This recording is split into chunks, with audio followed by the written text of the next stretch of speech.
evil deeds. You know, first thing you would find yourself that you will get right with your neighbor. You will pay your debts.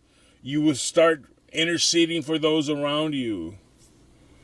You will move in the area in your life that where God is first and is your greatest love in your life.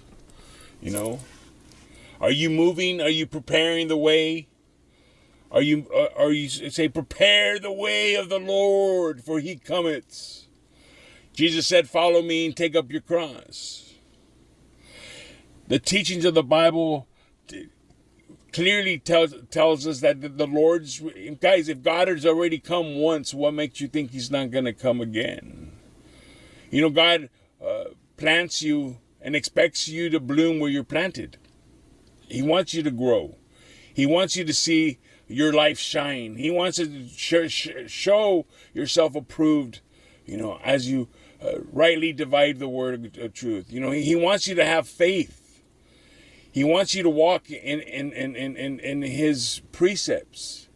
You know, he wants you to see these your life be transformed. You know, is the way of the Lord in your life not smooth? And God cannot move in as he wants to move in if you don't receive him, if you have no faith. You know, the glory of the Lord is revered when we start prepared a way. The God says that you're spiritually dead and in Adam. You need to be born again. You need to receive Jesus Christ. You need to call out to him for salvation. Oh, Son of David, have mercy on me, a sinner. You know, one of the greatest. So I always tell people that people miss heaven by 18 inches. You have God in your mind, but you don't have him in your heart. You know, the wilderness of your heart. 4 things are wrong with people who are still walking in the wilderness.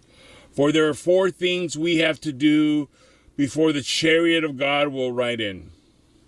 It lies with you and me whether we are going to do it or not.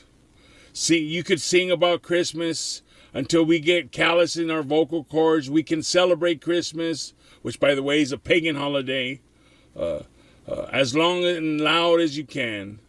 But when it's all over, you may be barren as when you started. The wilderness and the green briars may grow over your soul, and God may be unable to get to where you are, and he may terminate his victorious progress toward your inner life somewhere out in the borders, because he comes to the crooked ways that are grown over, and the person